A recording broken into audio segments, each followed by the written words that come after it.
മുനമ്പത്തെ റീസർവേയെ ചൊല്ലി മന്ത്രിമാർക്കിടയിൽ ഭിന്നത. മൂന്നാം ഘട്ട റീസർവേയിൽ മുനമ്പത്തെ ഉൾപ്പെടുത്തുമെന്ന് റവന്യൂ മന്ത്രി കെ രാജൻ 24-നോട് പറഞ്ഞു. അതേസമയം മുനമ്പത്ത് റീസർവേ നടത്താൻ നീക്കുമെന്ന റിപ്പോർട്ട് ചിലരുടെ ഭാവനാപരമായ എഴുത്താണെന്ന് മന്ത്രി പി രാജീവ് വ്യക്തമാക്കി.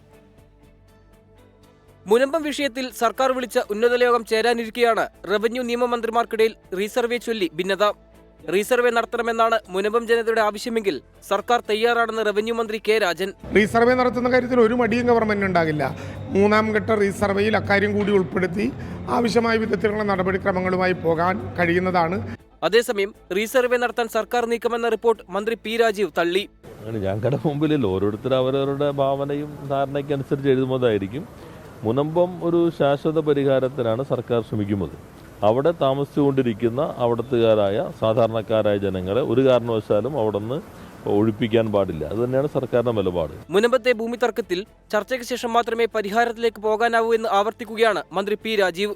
മുനമ്പം ഭൂമി പ്രശ്നത്തിൽ പ്രദേശവാസികളുടെ നിരാഹാര സമരം 37-ാം ദിവസത്തിലേക്ക് കടന്നു. റവന്യൂ അവകാശങ്ങൾ പുനഃസ്ഥാപിക്കും വരെ സമരം തുടരുമെന്ന് പ്രഖ്യാപിച്ച മുനമ്പത്ത് വിവിധ ക്രൈസ്തവ സഭകളുടെ വൈദികന്മാർ സമരകേന്ദ്രം സന്ദർശിച്ചു. 24 കൊച്ചി.